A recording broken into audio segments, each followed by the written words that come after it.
Estamos a live. Irmãos, shalom, shalom. Estamos com uma mudança na nossa rotina da semana. Essa gravação não está sendo feita no nosso Shabat, que essa semana é 9 de Av, porque estaremos no templo em ritual de 9 de Av, ritual de idolatria, e estaremos também iniciando 2 irmãos e consagrando um avental de um mestre maçom, nosso irmão, tá? Então, é importante nós começarmos primeiro, né, primeiro a live dessa semana, falando da Parashá que nos tem domínio espiritual na semana, que é Devarim, Eler Devarim, tá?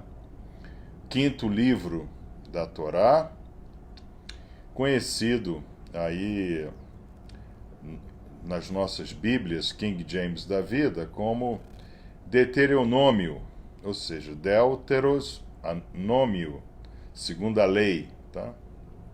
E é muito importante nós entendermos esse quinto livro, que é também chamado do quinto nível da Parashá, e que parece a princípio que não tem novidade nenhuma, né?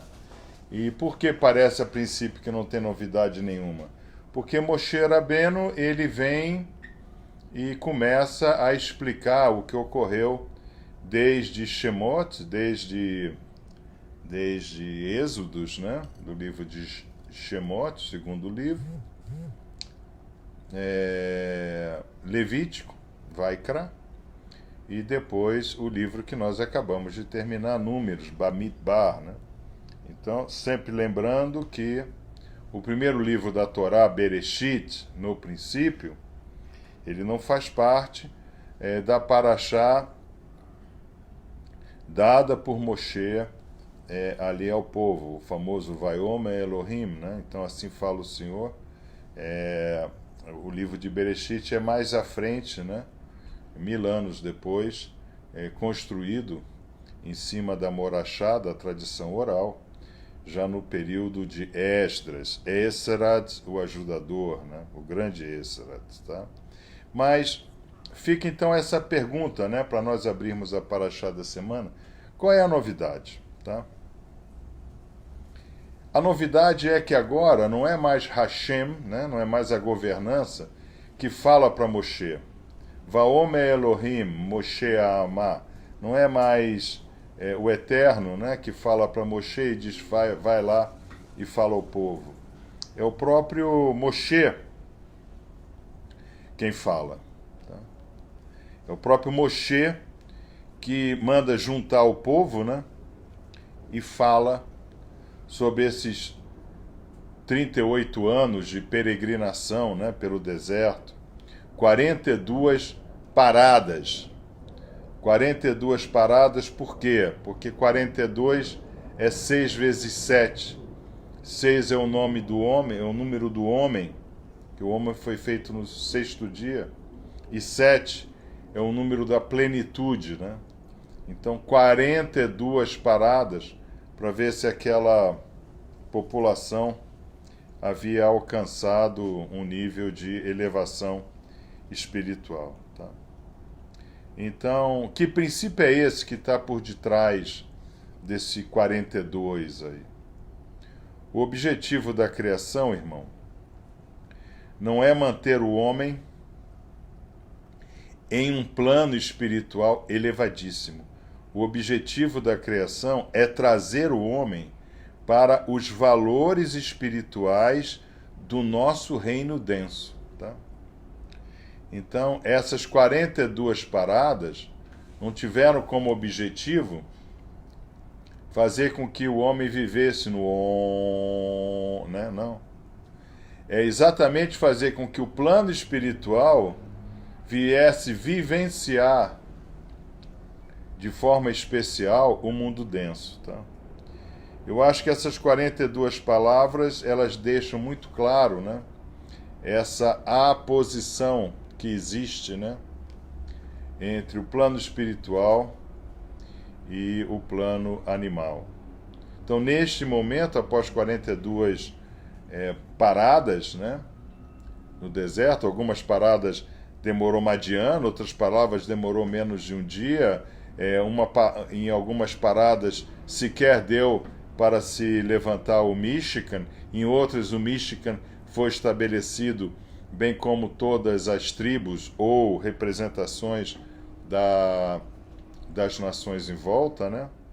Mas o importante é que nesse período nós tivemos à frente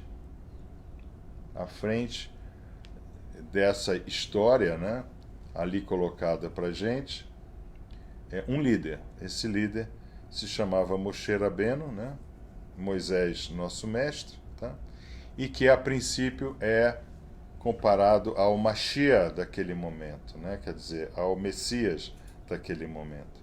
Sempre lembrando que Mashiach vem de Machá, que é puxar, né, que é puxar para cima, tá?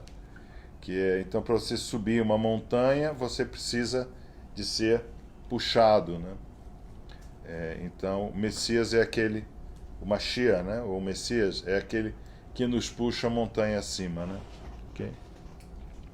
Então, aqui já entra uma grande discussão nesse momento, e os irmãos sabem muito bem que eu sempre me nego a discutir a questão do Gólgota, né? Porque aqui aparece então essa questão do Mashiach, né? De Rav Yeshua, né? Tá? Então, é exatamente agora, nesse livro, que nós vamos ter a grande colocação, né? O Eterno levantará do meio de vós um outro profeta como eu, a quem vocês devem ouvir, tá? Então, aqui também fica muito claro que ouvir é de importância fundamental na nossa ascendência e na nossa elevação espiritual, né? Tanto assim que o Eterno nos deu 2 ouvidos e apenas uma boca, tá? Então nós deveríamos ouvir nessa proporção e nos calar com o silêncio do qual emana toda a sabedoria, tá? Então, quando esse Mashiach vier, né, é claro que Roma já estabeleceu, por definição imperial, que Jesus Cristo, judeu da Galileia, né, ele é o Salvador, né? Mas nós já estudamos na porção da semana anterior que Salvador, Yeshua, né, salvação, se refere à salvação do corpo. A salvação do espírito é Geolá, né, elevação. Então não existe tal fenômeno como salvarei o meu espírito. Nenhum espírito é não salvo, tá? O espírito, por definição, ele está salvo, mas não a salvo. Ele pode estar em você, lhe tornando uma alma vivente, o seu animal fazer mal a esse espírito, tá? Então, para o maçom, tá, esse espírito, ele nos faz ficar em pé, é a nossa chave. Ele nos faz ficar em pé, e essa chave é metálica, ou seja, ela é resistente, tá? E essa chave, e é desse metal que se faz então a chave do Dalet, né, da porta, que vai nos aproximar de Hashem, tá? Então, todo o aspecto do livro de Deuteronômio é relembrar, lembrar, mostrar a uma população que não saiu do Egito, né, que foi criada dentro dessas 42, nasceu e foi criada dentro dessas 42 paradas, né, dentro desse conceito da chave, que está bem descrita na primeira sessão da primeira preleção, tá? Então, 42 paradas que nos levaram a nos aproximar da governança de Hashem, tá? Então, aqui aparece fortemente, e Moshe fala 16 vezes, repetidamente, nesse quinto livro, ele fala o verbo mekarev.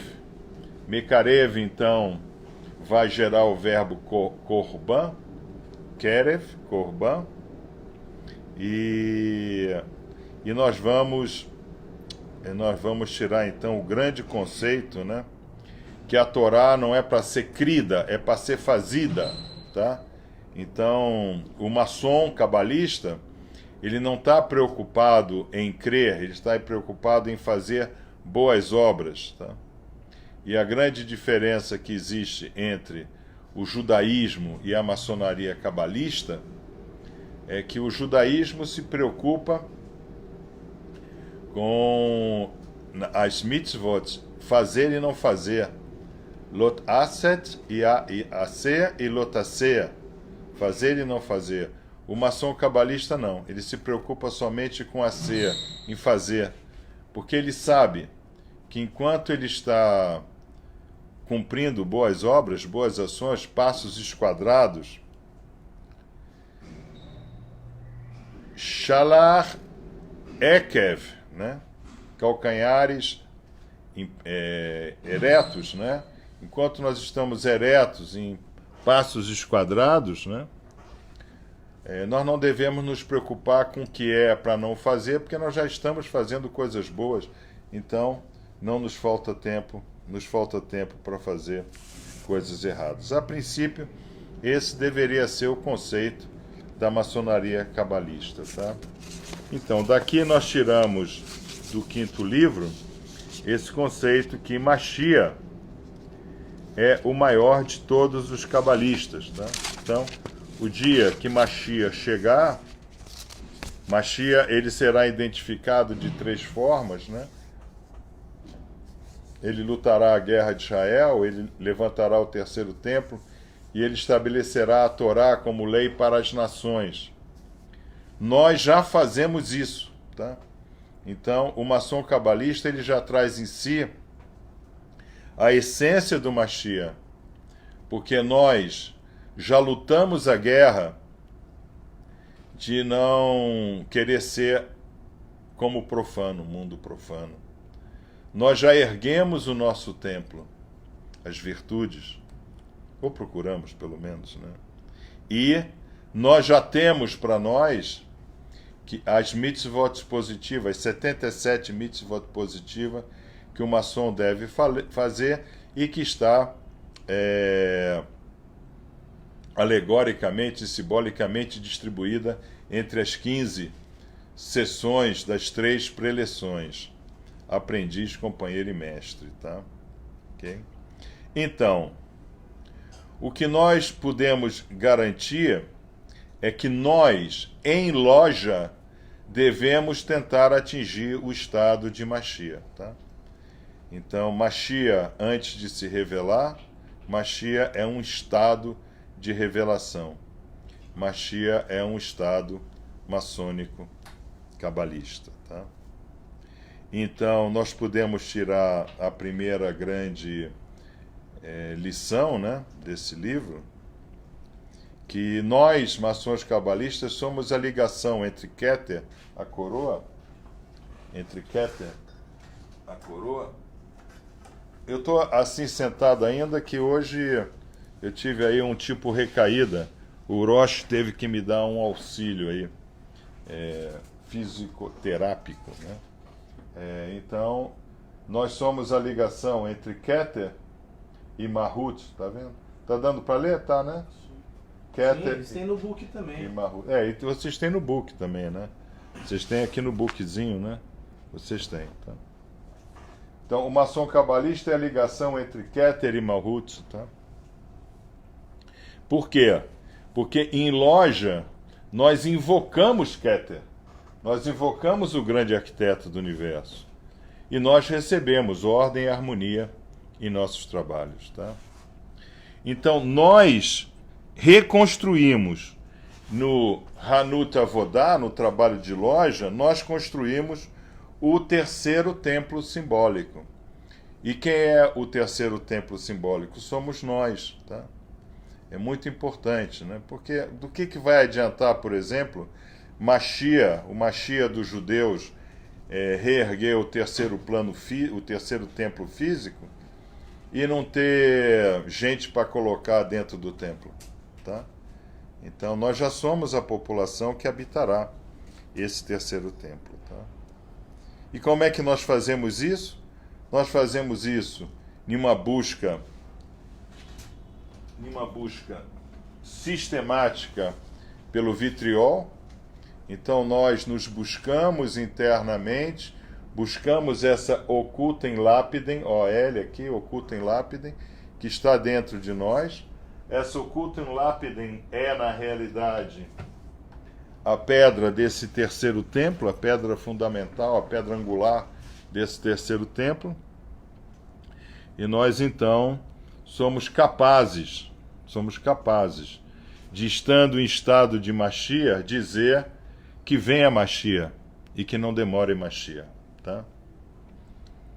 Agora, nós também obtemos isso através dos nossos rituais. Então nós temos o ritual de abertura do ano, que é o ritual de Pessa. Ritual de Pessa é onde o Eterno nos testa com pragas, e nós temos a coragem de enterrar o egípcio que está em nós e abandonar o faraó em busca da verdadeira aliança, que é a aliança com o plano sutil, com o grande arquiteto do universo. Nós temos o ritual de Tsaveave, 9 de Ave, que vai ser agora neste sábado, aonde nós buscamos, no Occultum Lapidem, né, nós buscamos tirar de dentro de nós as idolatrias. Todos nós somos idólatras, nascemos com idolatria. É uma luta eterna e contínua, ela não para mais, tá? Depois nós temos os nossos rituais duplos, né, que é Yom Kippur e Rosh Hashanah, aonde nós, então, nessa caminhada já elevada, já ascendemos e ascendemos, né? Nós vimos isso daí na Parashá de Shelalehar, né? Nós acendemos essa menorá que existe dentro de nós e nós, então, vamos tocar nosso shofar interno para que o nosso nome permaneça no livro de Hashem, né? Nosso nome esteja nesse livro. O Rosh Lucas, nesse momento, tem como tradição ler todas as passagens da Torá onde aparece a denominação, da Torá não, da Tanakh, né? Da Tanakh. As denominações de livro, né? Do tal do livro. Tá? Sempre lembrando a vocês que Hashem já escreveu o livro. Tá? Nós temos por obrigação ficar revendo o nosso livro. Por isso, irmão, que é tão importante, eu bato muito nessa tecla de fazer esse rewind, né? Nesses rituais, da gente ir lá atrás e ver o que nós deixamos para trás. Nós tivemos recentemente um irmão que nos deixou porque ele se nega terminantemente a ir no seu passado passar limpo aquelas páginas. Tá? A gente não tem como ir para frente em uma boa velocidade de prosperidade se nós estamos com porta-malas carregados de bugiganga. A gente tem que jogar essas bugigangas para fora. E eu mandei para vocês essa semana uma notinha, né? Onde tem lá a figura, né? Daquela mãe, né? Batendo nas costas da filha para que ela colocasse para fora, né? Todas as não virtudes, né? Isso é importante, né? A gente fazer, tá? E, obviamente, mantendo, né? O irmão mantendo, para ter essa aproximação, né? Mantendo o calendário da Urbet Orbe, né? Da cidade para o mundo, né? Existe um calendário, nós temos que cumprir esse calendário. O Shabat, ele existe para que a gente possa, estudando, nos aproximar do Eterno. Não existe tal coisa como: pastor, ora por mim. Pastor, ó aqui, ó, estou mandando o nome dos meus filhos por WhatsApp. Ora aí, pastor. Eu mandei a oração esses dias no WhatsApp, esqueci de mandar. As pessoas, pô, pastor, o senhor não vai mandar a oração, não? Então. Que falta. Tá. Você tem que orar pelo meu filho. Tem que orar pelo seu filho. A quem tem que orar pelo filho é a própria mãe. Mas tudo bem. Façamos assim, né? Então, é muito importante que a gente entenda nesse momento que eu sempre coloco esse divisor, né? Sinai e Gólgota. Gólgota vai gerar uma coisa chamada Novo Testamento. Novo Testamento não é teologia. Novo Testamento, ali tem 4 livros biográficos da história de um Sadik, da história do Rav Yeshua, tá?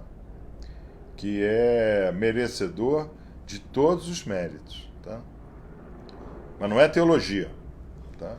Aliás, Rav Yeshua, ele, nessas 4 biografias, ele coloca o tempo inteiro que o Mahut Hashamayim, né?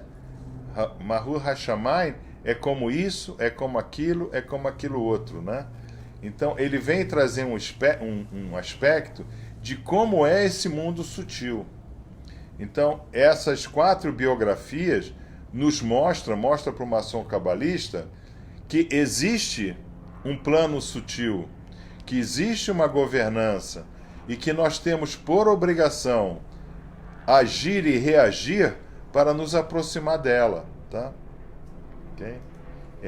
Então, esse é o conceito. Tem um livro que a gente chama de Crônicas, que é o Ato dos Apóstolos, né?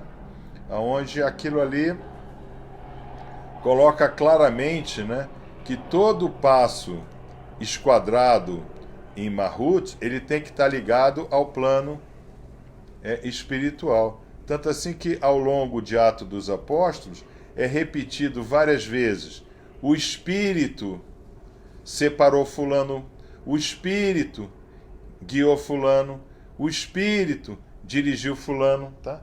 Então, ao longo de Atos dos Apóstolos, nós vamos ter esse animal judaico sendo dirigido por esse ente sutil, e esse ente sutil com o animal judaico vai criar, então, o conceito de apóstolo, de Shaliar, né? De Shaliar, né?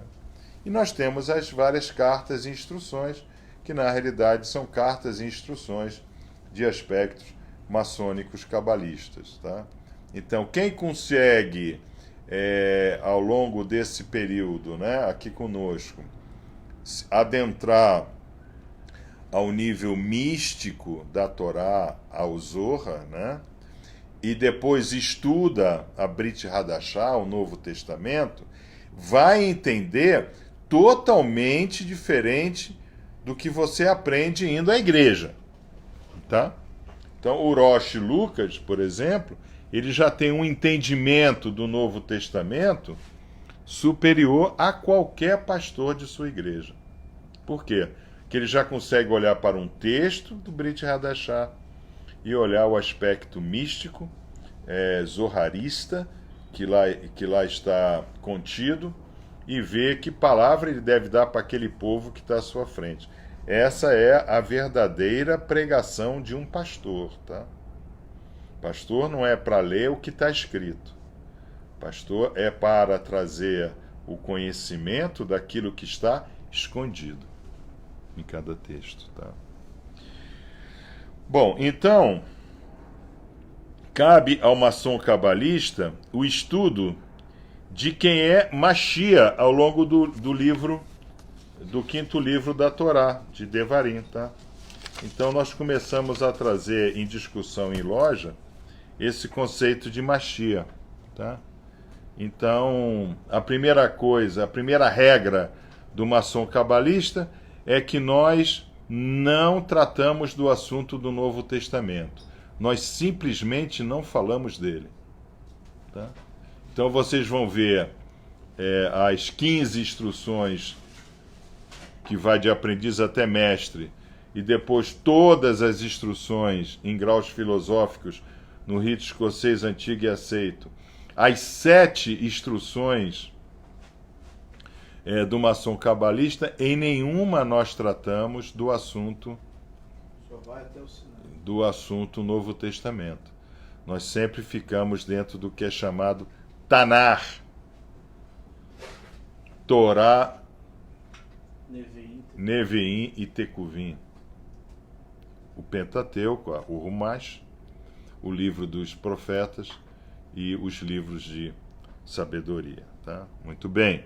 Então, a única coisa que nós podemos garantir, então, é que nós vamos para a loja, nós nos reunimos em loja, nós estudamos o livro de Devarim em loja, nós osculamos e juramos na nossa iniciação sobre as palavras de Deuteronômio 28, porque nós somos Sparks de Mashiach, nós somos imagem refletida e distorcida que esse Mashiach um dia nos trará. Tá? Então, Devarim é dessa forma, é esse grande resumo, né? Que a gente poderia dizer que Devarim é a grande retrospectiva que vai nos ajudar a nossa caminhada esquadrada no História Calamitatum. Tá? E nós já vimos, né? Nós temos visto, né? Que existe um maçonzinho, tá? Dentro de cada um de nós. Está dando para ver aqui, Rocha? Sim, dá para Tá? ver. Existe um maçonzinho dentro de cada um de nós.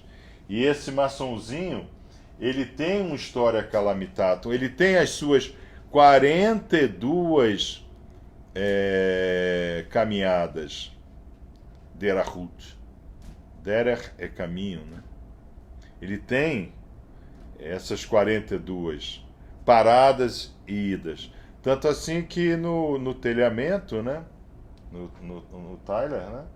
No telhamento nós temos de onde vens? De uma loja de São João, justo e perfeito. Ou seja, nós estamos vindo da nossa própria caminhada e cada vez levantando templos às virtudes e cavando masmorras aos nossos vícios e paixões. Né? Esse sábado nós iremos queimar nossas paixões. Tá? Ou seja, você não precisa deixar de ser corintiano, né? Você só não precisa achar que... Como é que é o estádio lá do Corinthians? Como é que ele se chama? O Itaquerão é a reconstrução do terceiro templo, né? Pelo amor de Deus, não pensem nisso aí. Muito embora deve ter muita gente que vai para o Itaquerão achando que é a reconstrução do terceiro templo, né? Tá? Então, Devarim é essa grande retrospectiva, tá? Que Moshe nos dá. Agora, qual é essa grande, né? Essa grande diferença, né? Dessa população que saiu do Egito, né? Então, muitos dos nossos sábios, irmãos, eles vão dizer que aquela população não saiu do Egito, assim, Moshe nos tira do Egito. Não, não, não. Aquelas 10 pragas foi para botar medo mesmo, né? Ou até agora essa porcaria só pegou no faraó e seus descendentes. Pode ser que venha pegar na gente. Então, vamos acreditar nesse Moshe. Então, muitos dizem, né, que o que moveu 20% do povo a sair do Egito, né,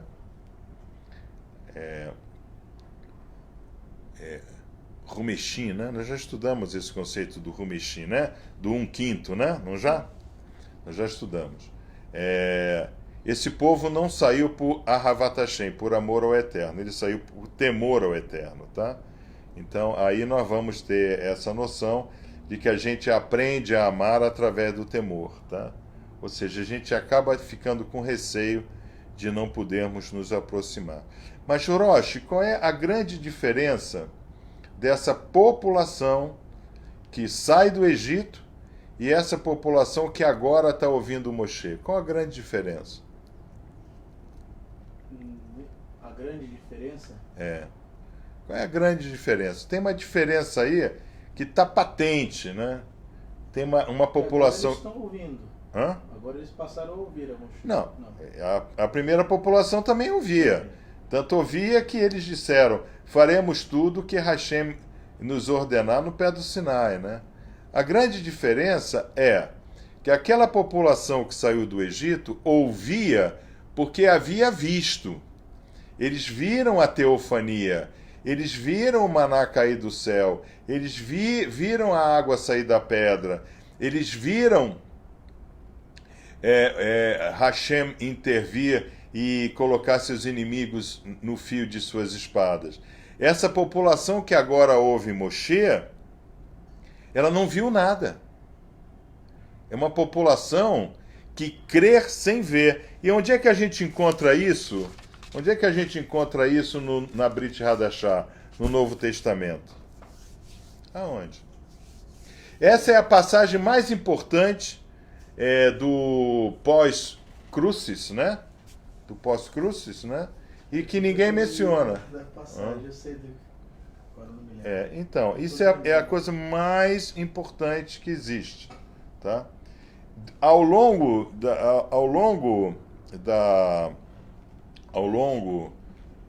dessa caminhada de 3 anos de Rav Yeshua, né, ele dá alguns exemplos. Um desses exemplos é